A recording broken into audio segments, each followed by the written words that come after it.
Hello বন্ধুরা, আপনারা তো নানান ধরনের বিদেশি ব্র্যান্ডের কোম্পানিগুলির সঙ্গে অনেকেই পরিচিত এবং আমি জোর দিয়েই বলতে পারি আপনাদের মধ্যে অনেকেই আছেন যারা আমাদের ভারতীয় কিছু ব্র্যান্ডকে বিদেশি বলে মনে করেন।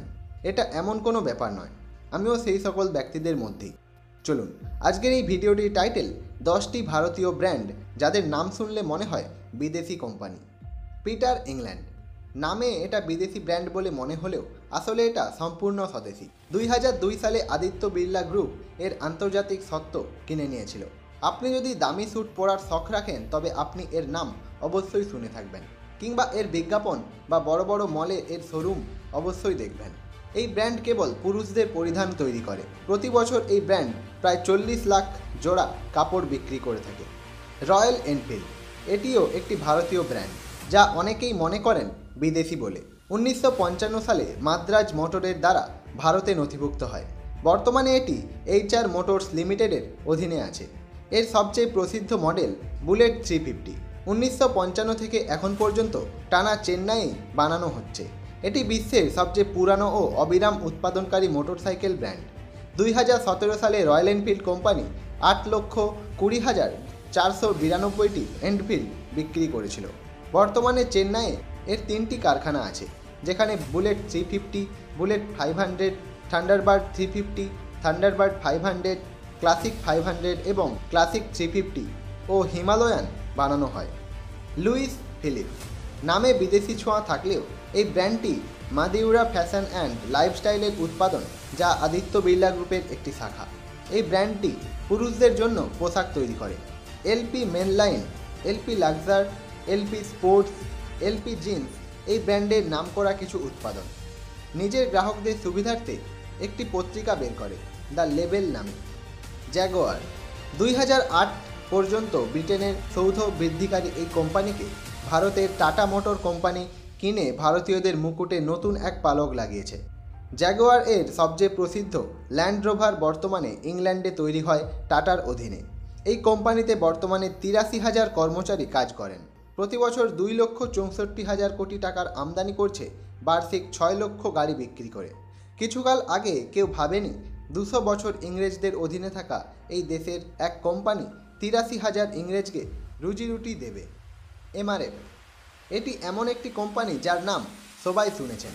হ্যাঁ, সচিন তেন্ডুলকারের ব্যাটে আপনারা সবাই এই নামটি দেখেছেন। ছোটবেলায় অনেকেই ভাবতাম যে এটি একটি ব্যাটের নাম। মাদ্রাস রাবার ফ্যাক্টরি, যা ছোট নামে MRF, এটি শুরু থেকেই একটি ভারতীয় কোম্পানি, যা KM মাপ্পিলাই 1946 সালে মাদ্রাজে, বর্তমান চেন্নাইয়ে শুরু করেছিলেন। টায়ার উৎপাদনে ভারতের সর্ববৃহৎ ও বিশ্বের 14তম স্থানাধিকারী কোম্পানি এটি।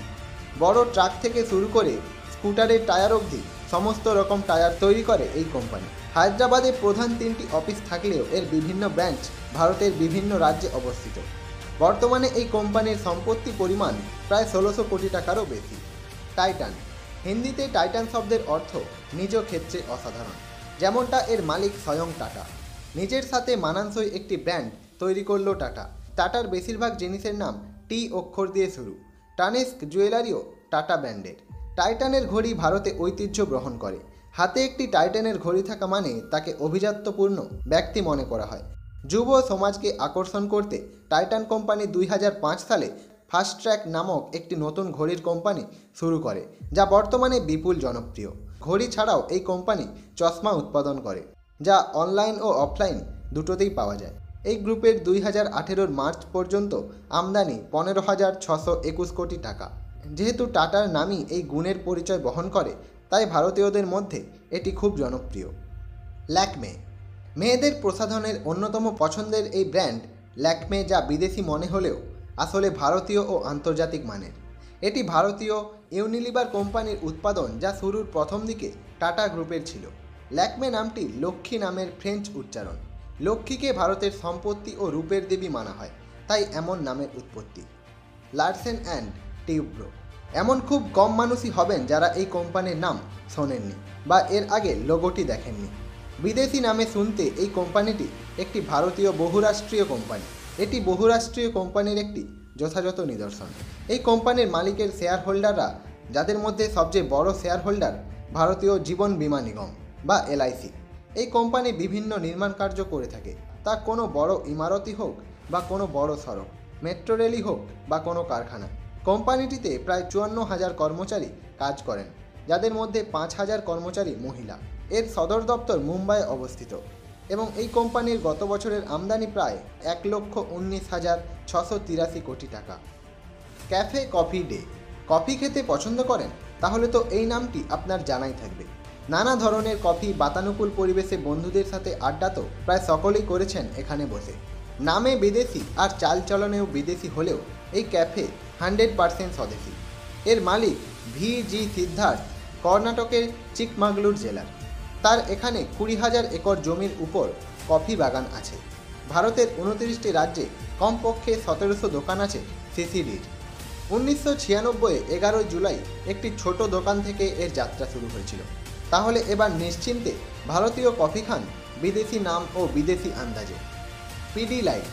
নাম দেখে চিনতে না পারলে জেনে নিন এই কোম্পানি আমাদের দৈনন্দিন ব্যবহারে আসা ফেভিকল ও ফেভিকুইকের মতো আঠা প্রস্তুত করে। 1960 সালের দিকে বলবন্ত পাখের মুম্বাইয়ে এই কোম্পানি প্রতিষ্ঠা করেছিলেন। তার বড় ছেলে মধুকর পাখের এটিকে আরও আগে নিয়ে গিয়েছেন। আঠা জাতীয় দ্রব্য উৎপাদনে এই কোম্পানি সবার প্রথমে আছে। সাল 2017 থেকে 2018-তে এই কোম্পানির আমদানি প্রায় 5,000 কোটি টাকা ছিল। বন্ধুরা, আপনি এর মধ্যে কতগুলি ব্র্যান্ডকে ভারতীয় বলে জানতেন? কমেন্টে অবশ্যই জানাবেন। ভিডিওটি সম্পূর্ণ দেখার জন্য ধন্যবাদ।